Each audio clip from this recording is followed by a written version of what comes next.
feed your brain, feed your soul, and absolutely grow your world.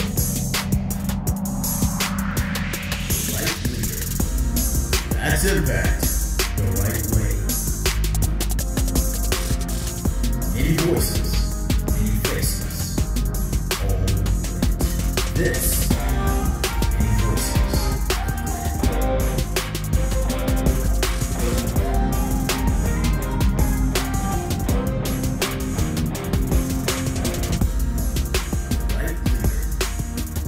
That's impact the right way. Many voices, many faces. Hello and welcome to a new episode of Let's Get It Right with me, your host, Vernon Wright. Be sure to follow me on Twitter, Instagram, and YouTube at The Right Leader, hashtag That's Impact the Right Way as well. Make sure that you follow the many voices of grit. And so today, ladies and gentlemen, I am absolutely honored, privileged, and absolutely filled with joy to bring to you the guest for today. Now, you're probably wondering, Vernon, who is it today? You're always going around and searching around the Twitter PLN for some of the best guests. And today is no exception. You're going to enjoy this one. As I say often, this episode certainly is no exception. Make sure that you share it and pay it forward. This is a good one. I will tell you right now, this is one you will want to watch over and over again. Mark my words, you'll know I'm telling the truth. So you're probably wondering, you say, Vernon, that's cool and everything. This sounds great. I see that the title for this episode is called Cool Grit. Who is cool enough to be called Cool Grit? Well, you're going to see in a second. And when you see this person and you see them on the episode, you're going to say, you know what, Vernon, you got that one right. Cool Grit was just the moniker and the right way to describe this guest. So ladies and gentlemen, let's jump into it without further ado. Let me go ahead and introduce to you today the person that is the inspiration and the source of Cool Grit, none other than Robb. You know him across Twitter, well known, and I will tell you personally, he's a heavy hitter. So with that being said, Evan, tell us a little bit about yourself. Well, Vernon, before I begin, that was quite an introduction, and I thank you very much. I absolutely enjoy your show, and I appreciate our connection that we have through Twitter, and getting to know you has been wonderful. So thanks for giving me an opportunity to tell the audience a little bit about myself. I am a principal in Clark County, Virginia, a middle school principal in a fairly small middle school, 475 students in grades 6 through 8. And I've been in education for quite a while now. I'm in my 27th year and completing 20 years as a building level principal. Like many people, I started in the classroom and loved being a classroom teacher. I was an English teacher, a history teacher, team leader, department chair, and then had the opportunity to move into administration. And I've been there, again, nearing 20 years right now. And what I can say is every single day that I come into work as school principal is a wonderful day for me. I really enjoy that. One thing I'll share, which is a little bit different about me, is I did not actually have I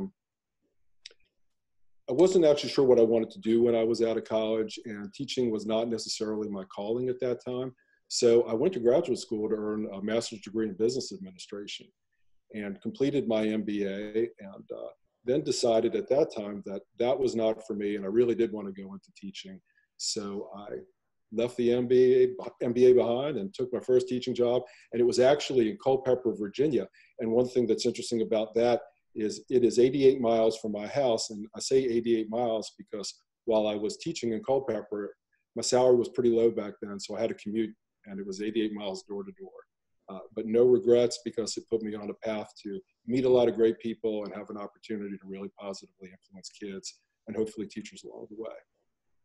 Ladies and gentlemen, you see that Evan is someone that, like many other guests here on the show, with their experience, honors not only the theory of education, the theories of leadership, but they honor with their background, he does, as with the other guest, the foundational wisdom and value of experience.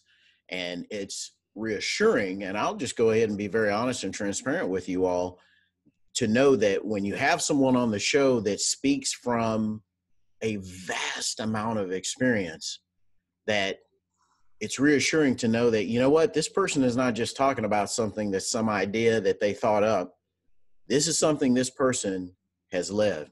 One of the reasons why I was so excited to go ahead and have Evan on the show. So let's go ahead and let's jump in, Evan, if we could, to question number one. How do you feel about that? Is that okay? That sounds fantastic. All right, let's jump into question number one. For those of you that follow the show, follow the episodes, and if you haven't, make sure you watch them all. Go back. They're there and available for you. Let's start out with question number one. Let's talk about, and if you would tell the viewers about some times before in your past where you went through some challenging situations, you went through some things, and maybe you didn't realize that they were grit at the time. But now when you look back, you say to yourself, you know what? That was grit. I made it through it. Not only did I make it through it, I made it through it successfully. Talk to us a little bit about that, and what do you feel enabled you to be successful going through those situations? Yeah, that's a great question. You know, for me, when I think about grit, I think about effort.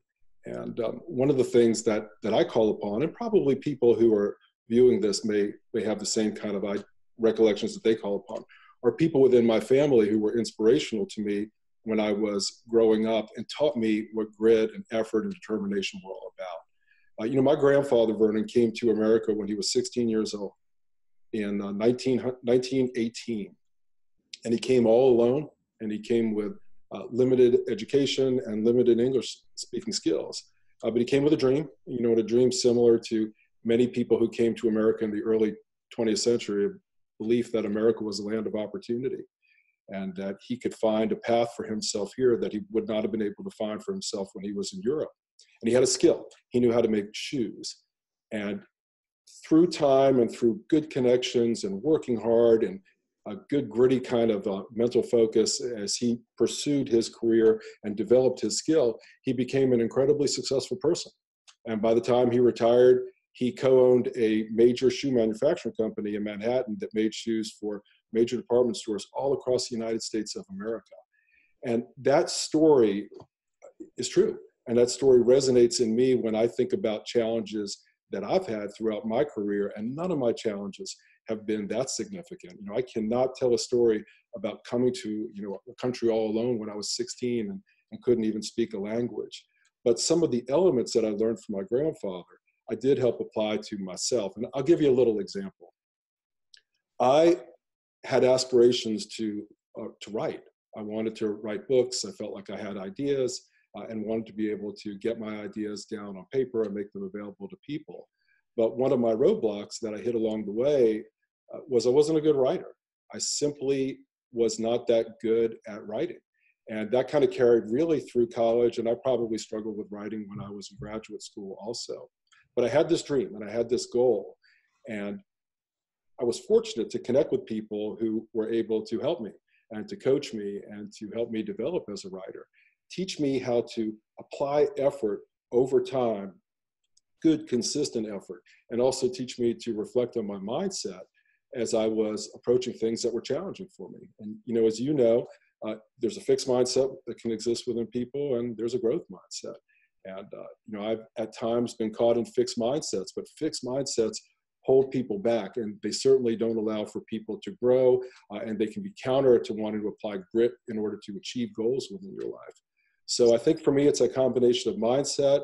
I'm reflecting on some of my experiences that I learned from my family when I was growing up, and applying those skills and those beliefs to challenges that came my way. But a big one for me was I simply was not a good writer, and you know, I'm happy now that I'm at a better place with my writing. I'm not going to write the next great American novel, but I think I'm relatively competent to get my ideas down on paper, which is great. You know, one of the things that we talked about off camera, and I wish that you all could have been in some of those off-camera conversations that Evan and I have had that are absolutely phenomenal, is we talked about people moving from really this dream, this idea, this concept into action, and moving into really starting this process of making it to that destination where they have the desired outcome happen in their lives. And so this really is a beautiful segue into question number two. And if you could kind of go ahead and help us connect some dots with that, with what you just shared, which is the part about you weren't a good writer. You wanted to write. You wanted to get something to people, a message, a concept, an idea, really your perspectives, and you wanted to do it through writing, but you weren't a good writer. Talk to us a little bit about how did you move yourself out of those moments where you just said they were really fixed mindset moments into the growth mindset, and how would you coach someone else on how to do that for themselves? And that's a great question. I think that society sometimes shows us people, who are iconic and incredibly successful at things, whether it's athletes or people within the business world, and we look up to them and we think, well, I could never do that. That's absolutely beyond my ability. And I always encourage people, and I want myself to be able to reflect that, things are certainly possible. It may not be that you can perform at that level, people that you may view as, icons within a field, but you can do better. But to do better, you have to work. And I think one of the things that's important for us as educators to help young kids understand is that being tenacious, being a problem solver, and sticking to something and not quitting on something is a really, really important skill to have.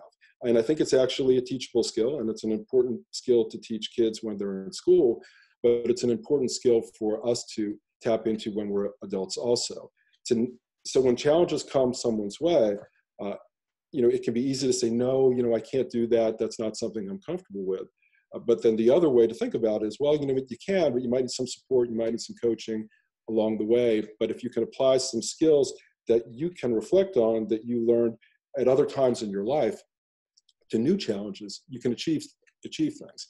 One of the things that we spoke about before we were filming, is everyone at certain points in their life can reflect on something that they were successful at. And I think it's important when you coach people to let people think and reflect on what skills, what attributes did you bring to this situation to help you become successful. And everyone has that. It may not be big and iconic, but everyone has things within their life that they can reflect on, where they were tenacious, where they worked on something, where they didn't give up, and where they found success. And everyone, sometimes with some additional coaching, can reflect on the skills that brought them success and hopefully learn to apply them to different situations so they can develop grittiness in other parts of their life. And I want to say this, which is, and of course, that is awesome. That is great, Evan. And thank you for sharing that with us. Really building upon that and trying to add some value to that is this. If you're a teacher or in any role for that matter, where you have the privilege, opportunity, and platform to really provide instruction to students, I want to say this based upon what Evan has just shared with us, is really taking those opportunities to talk to students about what to commit to, that decision-making process. Secondly, the science of commitment. What does it mean to commit to something? And then third, which is really what Evan was talking about, really making that decision to not quit, the emotional part of staying committed to something. And that's really strong. So if you're a person that is in an opportunity or a role and is able to pour into students that information, of course, the whole episode, I think you should do it, but particularly that part that Evan just shared with us, I think is certainly of high value. With about roughly 2 to 3 minutes left, Evan, as we get ready to go into the end of the show, as we wrap it up, I want to go ahead and ask you to speak to us and share with us a little bit about the third question. And those of you that follow the show and the episodes, you know that it is arguably my favorite question out of the three, and it's what I call my letters from the future question. With that being said, Evan, if you were able to jump into a time machine and go back in time and give a letter to your younger self, what advice, wisdom, and guidance would you put in that letter that you would give to your younger self? Well, that's a great question, Vernon. I think the first thing that I would give to my younger self is I would have some fabulous stock tips and some really, really good ideas for real estate investing that I could have taken advantage of, because I was, a younger guy back in the 80s, and, there happened to be a company called Apple coming at that time, and I probably want to let my younger self know a little bit about that. I concur. I would give myself some of those tips as well. But on a serious note, to my younger self, when I was beginning teaching, I would absolutely have some advice. One of my pieces of advice would be find a school where you feel that you're a good fit. Having a good principal when you're a teacher at any stage in your career is critical to feeling happy, supported, and being successful as a teacher. Also, find a good mentor along the way, and realize that it takes time to develop and to become a really good teacher. It doesn't happen overnight, but teachers who develop into great teachers are reflective, and they are learners, and they're constantly changing their practice. And that's absolutely critical as one moves ahead with their career, because, as I've said before in other interviews, there are three types of teachers that exist when people reflect on teachers within their lives. There's teachers that people hated when they reflect back when they were in school. There's teachers that you may not remember because time kind of washes that away, and you don't remember those people anymore. And then there's teachers who change your pathway or change your trajectory. And all of those kind of teachers are available over time. So my message to my younger self would be to make the decision to be the teacher that changes people's pathways and trajectories. But to do that, you've got to choose positivity. You have to be reflective. You have to be a learner, and you cannot associate with people who are negative. And I think that's a real challenge, not just in education, but in any field. But negative people bring down our profession, and negative people hurt the culture in buildings. And most importantly, or sadly, negative educators hurt children. And that is not acceptable in any terms whatsoever. There you have it, ladies and gentlemen. Absolutely great, and dare I say, epic information in this interview from Evan Robb. I want to say personally to Evan a thank you and a huge, huge, huge expression of gratitude to him for being on the show. I want to say these last few elements building upon what he just shared, and that is this: invest time in yourself to become great at teaching. 2, become an innovator. 3, always be aware of the environment in which you are operating. Look for the best environments. And the last one is this, what you've heard me say, which is check your circle, surround yourself with great people. So there you have it, ladies and gentlemen. There it is. Evan Robb, the episode that is now known as Cool Grit. Make sure, as we always say here on the show, to share the episode, pay it forward, and make an impact in someone's life today. So without further ado, always remember, as we say here on the show, feed your brain, feed your soul, and absolutely grow your role. That's impact the right way. See you next time. Feed your brain, feed your soul, and absolutely grow your role. The right leader. That's impact the right way. Many voices, many faces, all this.